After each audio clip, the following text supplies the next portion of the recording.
Olá, eu sou Valeriano Camargo e esse é mais um devocional diário, seguindo o nosso livro Dia a Dia com Billy Graham. E hoje, dia 3 de junho, porque a vida de um homem não consiste na abundância dos bens que ele possui. Lucas 12:15. Há duas maneiras de ficar rico: ter muito pouco. A segunda opção é a maneira mais fácil para a maioria de nós. Muitas pessoas levam uma vida miserável porque querem ter muito mais do que têm condição. Elas sofrem de coisite, que é o desejo insaciável de ter o máximo das melhores e mais novas coisas que puderem. Jesus foi o homem mais satisfeito que já viveu, e ele tinha menos do que a maioria de nós. As raposas têm seus covis e as aves do céu ninhos, mas o filho do homem não tem onde reclinar a cabeça. Mateus 8:20. Jesus aprendeu o segredo de adequar o que queria às suas necessidades. E Stanley Jones nos conta que um homem pobre recebeu um hóspede para passar a noite, e quando lhe mostrou a cama humilde no celeiro, disse-lhe: se precisar de mais alguma coisa, é só me dizer que lhe ensinarei o que fazer quando não se tem o que precisa. Não temos que aprender como conseguir mais, temos que aprender a usar o que temos e levar a vida adiante. Oração do dia. Pai, tu me deste muito mais do que mereço, que eu possa sempre demonstrar como meu coração se alegra e é grato por isso. Meus irmãos, no devocional de hoje, nós estamos falando sobre o conceito de abastança, o conceito do que é o suficiente, o que é satisfatório. E nós precisamos aprender a viver com as condições que nós temos, a ser satisfeitos e darmos graças em todas as situações. Porque o conceito de abastança não está relacionado a quantos bens você tem, mas a quão saciado e quão satisfeito você fica com o que você já tem. Nós temos diversas notícias de pessoas muito ricas que ainda assim vazias, se sentem infelizes, caem em depressão, porque o tesouro da nossa vida não está nos bens materiais, mas na riqueza espiritual que vem do convívio com o Espírito Santo. E Jesus Cristo nos ensinou a ter uma satisfação plena com muito pouco. Jesus Cristo era Deus. Jesus Cristo é Deus e é o Filho do homem, o Filho do Deus Todo-Poderoso, e ainda assim ele veio para este mundo, ex-homem, se fez carne. Em carne, Cristo viveu com muito pouco. Cristo levou uma vida de pobreza, de simplicidade. Nos 3 anos do ministério de Cristo, que é o período em que mais se tem relatos sobre a vida dele, ele não tinha casa própria, ele não tinha posses, ele não era um homem rico, ele não tinha gado. Ele vivia para ensinar a palavra de Deus, ele vivia para ensinar os seus discípulos, os 12 apóstolos, que no futuro iriam espalhar a sua palavra para o mundo. A vida dele era ensinar e ele não teve nada, ele não tinha, como a palavra disse, ele não tinha sequer um lugar para reclinar sua cabeça. Então, a preocupação com o dia do amanhã, a preocupação com o que vamos comer, com o que vamos vestir, é o principal meio que nos leva à ansiedade ultimamente. E eu me incluo entre as pessoas que às vezes caem na ansiedade com a preocupação do que vai acontecer no futuro. O que vai ser da minha vida, o que vai ser da minha família, o que vai ser do meu trabalho, o que vai ser das minhas fontes de renda, o que vai ser feito, o que será, o que acontecerá com as minhas filhas. Isso é muito normal, é muito comum. É tão comum a ansiedade que Cristo falou sobre ela há mais de 2.000 anos atrás. 2.000 anos atrás, Cristo falava sobre ela.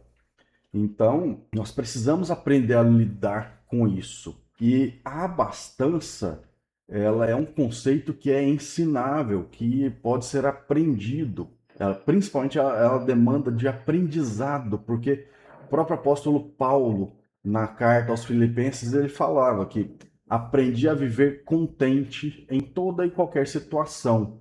Tanto sei estar humilhado como também ser honrado, tanto de fartura quanto de fome, assim de abundância como de escassez. E aí ele finaliza: tudo posso naquele que me fortalece. Esse versículo, tudo posso naquele que me fortalece, ele é muito usado, principalmente por treinadores corporativos, por pessoas que falam sobre prosperidade, e muitas vezes ela é colocada numa conotação de uma espécie de superpoder que Deus nos dá para que nós podemos, no sentido de dizer que nós podemos fazer tudo, porque Deus nos permite que sejamos poderosos, que sejamos fortes. E então nós tudo podemos naquele que nos fortalece. Entretanto, o conceito desse versículo é o oposto disso. O conceito dele é explicar o seguinte: eu posso tudo em Deus. Eu posso passar uma dificuldade, eu posso estar em abundância, eu posso ser humilhado, eu posso ser exaltado, eu posso ter pouco ou eu posso ter muito.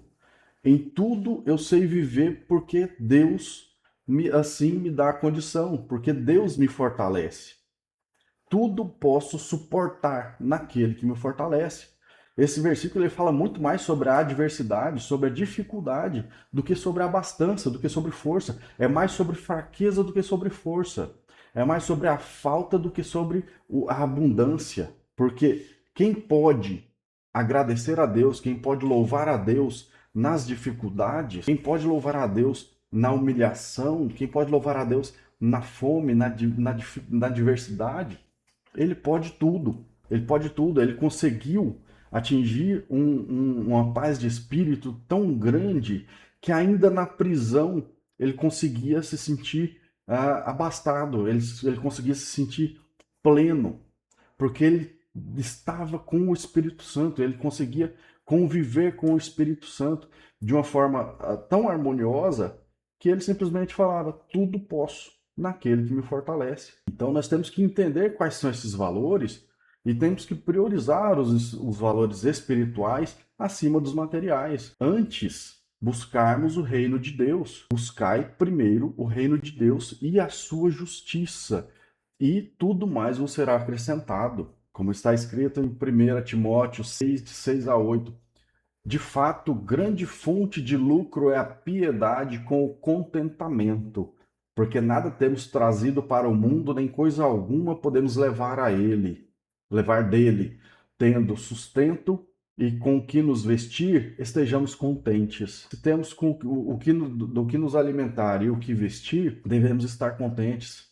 Devemos dar graças a Deus, porque para o mundo nós não trouxemos nada e nós sairemos desse mundo sem também levar nada. No máximo, nós vamos conseguir ser mordomos do que é de Deus. E aí entra o conceito da mordomia, que é nada que nós possuímos nessa vida é nosso. Tudo pertence a Deus. No máximo, nós estamos cuidando de uma fração do que pertence a Deus, porque tudo nos é dado por Ele. Tudo, na verdade, tudo nos é emprestado, né? Como o texto diz, nós chegamos a esse mundo sem nada e vamos sair sem levar nada. Então, nada nos é dado. Nós vamos usufruir e cuidar de uma pequena fração da imensidão de tudo que é de Deus. Então, o foco é a satisfação no pouco, no básico. Tem o básico, precisamos ter uma plenitude de espírito. Precisamos que o nosso espírito fique cheio da gratidão. Temos o básico, estamos passando por alguma necessidade, vamos dar graças a Deus, dar glórias a Deus, louvar, bendizer, porque Ele resolverá todas as coisas. Como dizia no livro de Provérbios 15, 16 e 17, melhor é o pouco com temor do Senhor do que um grande tesouro e com ele a inquietação. Melhor é um prato de hortaliça onde há amor do que o boi gordo e com ele o ódio. Então, nós temos que sopesar os valores de cada coisa. Não estamos falando aqui de exaltação da pobreza. Não é isso. Não quer dizer que nós tenhamos que ser pobres para ser felizes. Não é isso. A questão é: onde está o seu tesouro?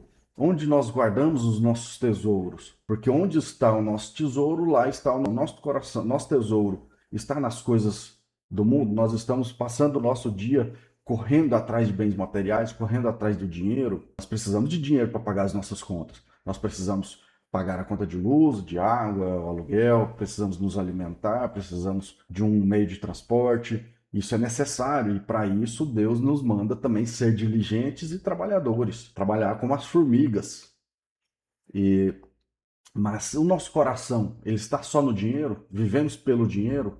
Porque a Bíblia fala que quem vive pelo dinheiro cai em muitos pecados, porque passa a fazer qualquer coisa pelo dinheiro. Porque os valores que são essenciais para essa pessoa não são os valores eternos, mas são os valores materiais. Então, pelo material se faz qualquer coisa. Daí nós vemos a explosão de violência, pessoas roubando, pessoas matando, pessoas ah, fraudando, golpes de toda sorte. Hoje em dia, então, nas redes sociais, o livre acesso ao WhatsApp, o tempo inteiro, fraudes bancárias, o tempo inteiro alguém tentando aplicar golpe, o golpe do falso advogado. Meu pai, eu sou advogada, a minha esposa é advogada, e as pessoas já usaram nossa imagem, os golpistas pegam a foto, nossa foto de perfil de WhatsApp, criam um outro perfil no WhatsApp com um número diferente, pegam o número de um processo existente, fazem contato com os nossos clientes, descobrem contato dos clientes, conversam com o cliente como se fossem nós, os clientes nos reportam: "Ó, Valeriano, é você que está aqui conversando comigo?" Eu falo, não, isso é golpe, toma cuidado.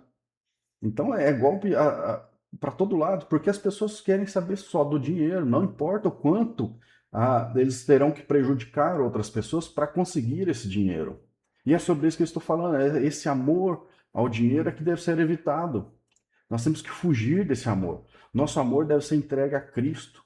Nós devemos amar o Espírito Santo e devemos valorizar a presença do Espírito Santo, porque na presença do Espírito Santo nós podemos descansar na promessa da provisão. E Jesus, no Sermão do Monte, ele, ele foi muito claro, de 26 a 34. Observem as aves do céu, não semeiam nem colhem nem armazenam em celeiros. Contudo, o Pai Celestial as alimenta. Não têm vocês muito mais valor do que elas? Ele nos compara com as aves. Nós temos medo do nosso amanhã, sendo que Deus cuidou de pássaros, de aves. E nós somos filhos dele. Ora, será que o pai não se importa muito mais com os filhos do que uma ave? Então, ele se preocupa conosco, ele vai dar provisão. Quem de vocês, por mais que se preocupe, pode acrescentar uma hora que seja a sua vida? Porque vocês se preocupam com roupas. Vejam como crescem os lírios do campo, eles não trabalham nem tecem. Contudo, eles digo que nem Salomão, em todo o seu esplendor, vestiu-se como Deus veste assim a erva do campo, que hoje existe e amanhã é lançada ao fogo. Não vestirá muito mais a vocês, homens de pequena fé? Portanto, não se preocupem dizendo: que vamos comer, que vamos beber, ou que vamos vestir, pois os pagãos é que correm atrás dessas coisas.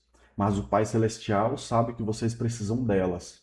Busquem, pois, em primeiro lugar o reino de Deus e a sua justiça, e todas essas coisas lhes serão acrescentadas. Meus irmãos, esse versículo, para mim, ele me marcou demais.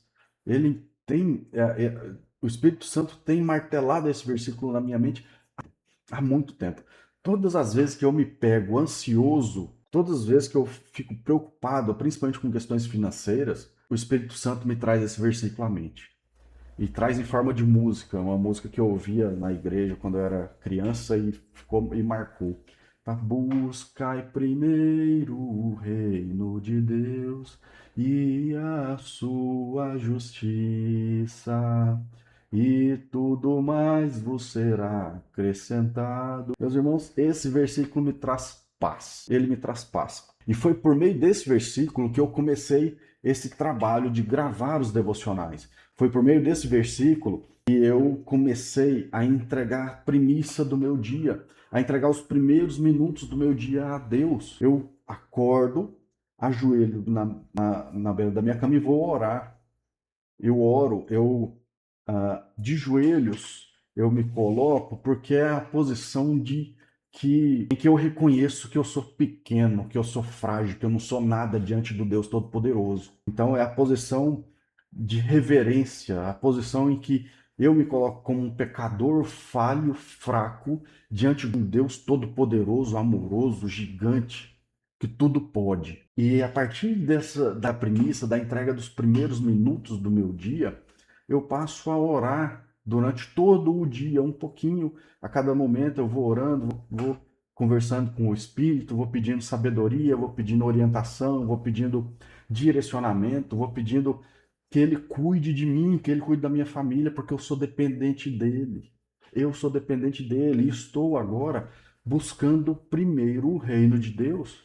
Já corri muito atrás de dinheiro, já corri muito atrás de negócios, de trabalho. E quando eu estava mais ansioso e mais focado no trabalho, achando que eu conseguiria resolver as questões com a força do meu braço, como se eu fosse, se eu dependesse de mim mesmo, era quando eu não conseguia nada. Nada dava certo, porque eu estava colocando a fé em mim mesmo. Eu imaginava que quanto eu me tornasse produtivo, quanto mais eu me tornasse eficiente, mais eu conseguiria resolver as minhas questões, e foi o contrário.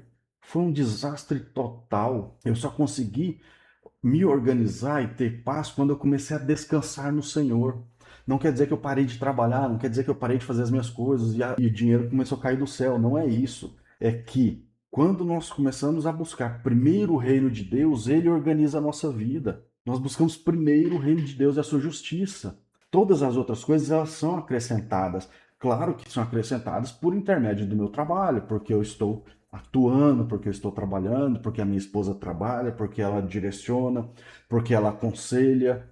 Então, muito do que eu consegui me reorganizar financeiramente foi o Espírito Santo atuando através da minha conselheira, da minha auxiliadora e que muitas vezes da minha opositora, a minha mulher idônea, minha esposa, que sempre atuou como conselheira, como opositora, porque muitas vezes nós temos ideias ruins e a nossa esposa tem uma outra fonte de visão, tem um outro ponto de vista, e ela pode nos trazer um redirecionamento, e para isso ela tem que se opor à direção que eu estava seguindo. Daí a necessidade de uma mulher idônea, uma mulher que esteja também comprometida com o sucesso da família. E o sucesso da família precisa passar pelo sucesso do pai, do cabeça. Então, Deus colocou na minha vida uma mulher idônea que muitas vezes se opunha às coisas que eu queria fazer, porque o que eu estava pensando ser certo, na verdade, estava errado. Então, orando, agradecendo a Deus e pedindo que o Espírito Santo guiasse os meus negócios, guiasse a minha família, guiasse meu trabalho, a minha esposa veio com tudo para dentro disso e ajudou a organizar todas as coisas. E porque eu passei a buscar primeiro o reino de Deus. E é isso que nós devemos fazer, meus irmãos. Vamos buscar primeiro o reino de Deus e sua justiça. Nós encontramos, nós damos um jeito, sempre há um tempo, sempre há uma forma da gente colocar Deus na nossa vida. E vamos colocar no comecinho do dia, vamos entregar a premissa do dia, o primeiro pedaço do bolo, vamos entregar ele para Deus. Não importa para onde vai todo o restante do bolo, mas o primeiro pedacinho do bolo, vamos entregar para Deus e pedir que Ele cuide do restante, para que Ele nos guie e cuide de todas as outras coisas. Esse é o meu desejo para o dia de hoje.